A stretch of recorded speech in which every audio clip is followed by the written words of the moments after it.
আশুরা রোজার ফজিলত সম্পর্কে আমরা সবাই কম বেশি জানি। নবী করিম সাল্লাল্লাহু আলাইহি সাল্লাম থেকে প্রসিদ্ধ হাদিস রয়েছে, সহিহ মুসলিমে বর্ণিত হয়েছে, আবু কাতাদা রাদিয়াল্লাহু তাআলা বর্ণনা করেছেন যে নবীজি ইরশাদ করেছেন, সিয়ামু ইয়াউমি আশুরা আহতাসিবু আলাল্লাহি আন ইউকাফিরাস সানাতাল্লাতী ক্বাবলাহ।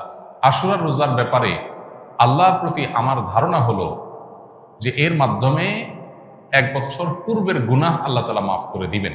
এবং আশুরার এই রোজা এটা কতদিন যাবৎ পৃথিবীতে রাখা হচ্ছে সেটার উত্তর হলো মুসা আলাইহিস সালামের সময় থেকে রাখা হচ্ছে। তার মানে কয়েক হাজার বছর ধরে এই আশুরার রোজা পৃথিবীতে রাখা হয়। এমন একটা ইবাদত যেটার ধারাবাহিকতা হাজার হাজার বছর। তো এই আশুরার রোজা রাখার গুরুত্ব অপরিসীম।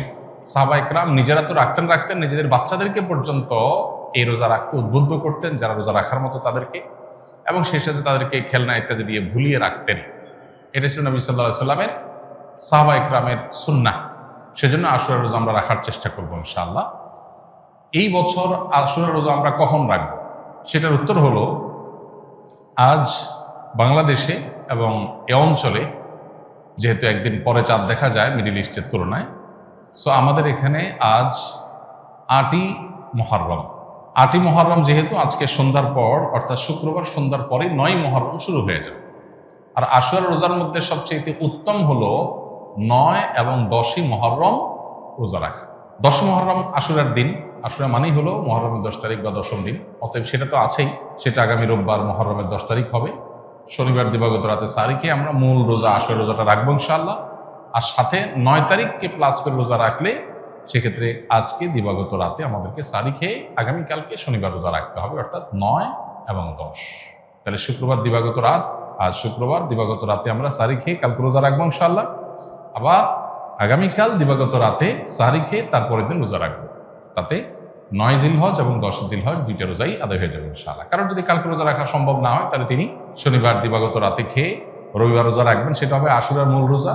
আর রবিবার দিবাগত রাতে সারি খেয়ে সোমবার তিনি রোজা রাখবেন, তাতে হবে আপনার 11 জিলহজের রোজা। আর সোমবার তো সাপ্তাহিক নফল রোজা আছেই, সেক্ষেত্রে আমরা টানা 3টা রাখতে পারি। শুক্রবার দিবাগত রাত, শনিবার দিবাগত রাত, এই দুইটা আশুরা। আর রবিবার দিবাগত রাত হলো কিসের?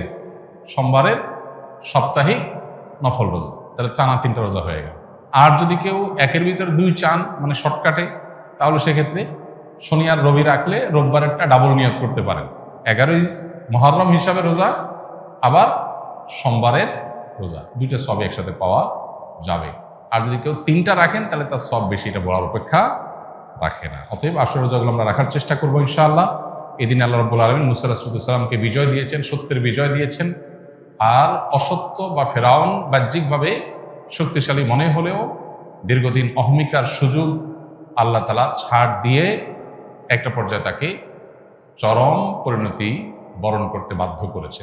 সেই ঐতিহাসিক দিন আল্লাহ নবী মুসা আলাইহিস সালাম সেটার জন্য আল্লাহর কাছে শুকরিয়া আদায় করে তিনি রোজা রেখেছেন, এবং তার অনুসরণে আমরাও রোজা রাখি। এবং ইয়াহুদীদের রোজার চাইতে আমাদের রোজা যেন ভিন্নতর হয় সেজন্য আমরা 2টা রোজা রাখি। এবং সেই 2টা রোজার ভিতরে সবচেয়ে উত্তম হয় 9-10, 9-10 না পারলে 10-11, এই 2টা ধাপের রোজা।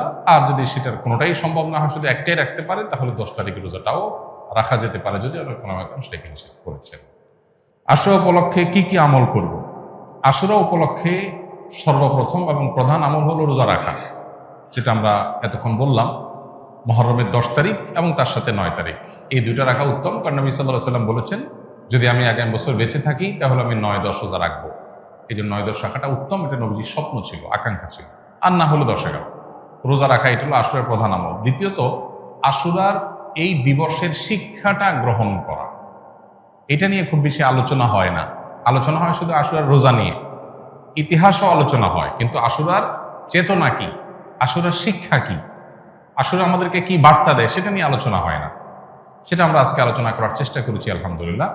অতএব আশুরা উপলক্ষে প্রতি বছরই আমাদের এই শিক্ষাটা ধারণ করা দরকার যে সত্যের বিজয় হবেই হবে 2 দিন আগে আর 2 দিন পরে।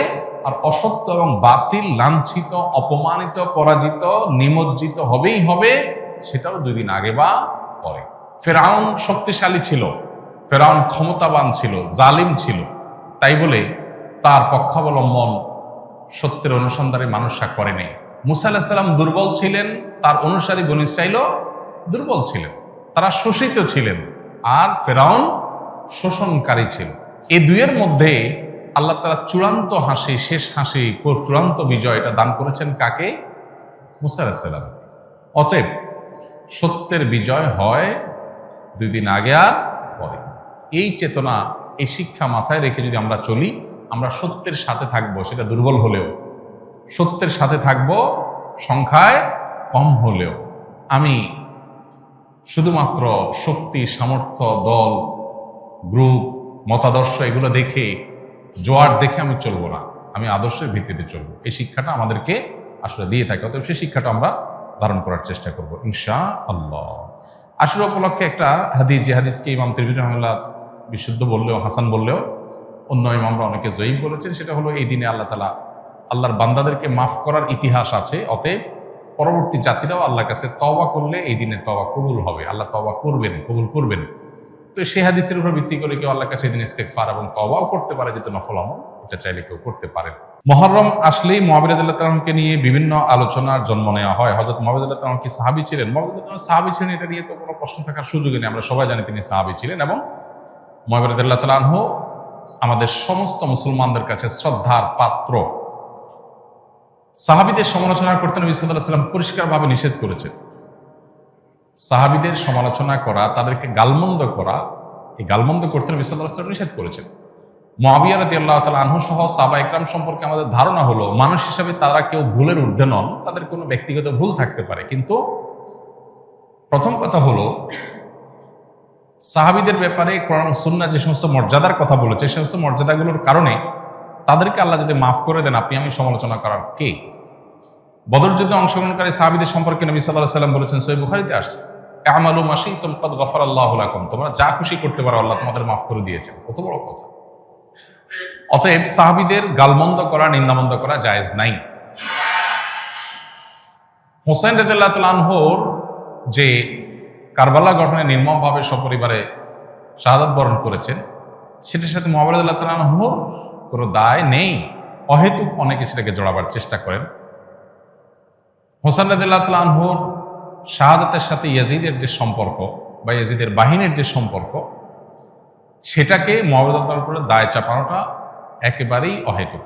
হ্যাঁ, মুআবিয়া রাদিয়াল্লাহু তাআলা আনহু তার ছেলেকে দায়িত্ব দিয়েছেন, দায়িত্বে রেখেছেন, এটা তার ইজতিহাদ, এটা তার ভুল, এটা তার গবেষণা, এটা ভালো হতে পারে, হয়তো বা বাস্তবে সেটা ভুল হতেও পারে, কিন্তু এটা গবেষণা। গবেষণাগত ভুলের জন্য কেউ কোনো মুস্তাহিদ সমালোচনার যোগ্য, গালমন্দ অন্তত করার উপায় বা সুযোগ থাকে না। বিধায় মুআবিয়া রাদিয়াল্লাহু তাআলাকে নিয়ে আমাদের ধারণার পরিবর্তন হওয়া উচিত। আমাদের সমাজে দেখা যায় মুহররমের 10 তারিখ আসলেই অনেক রেডিও চ্যানেলে, অনেক মিডিয়াতে মুআবিয়ার সমালোচনা করা হয়। এটা সুস্পষ্টভাবে শরিয়ার লঙ্ঘন, নবী সাল্লাল্লাহু আলাইহি ওয়াসাল্লাম হাদিসের লঙ্ঘন। একজন ইমানদার সেটা করতে পারেন না।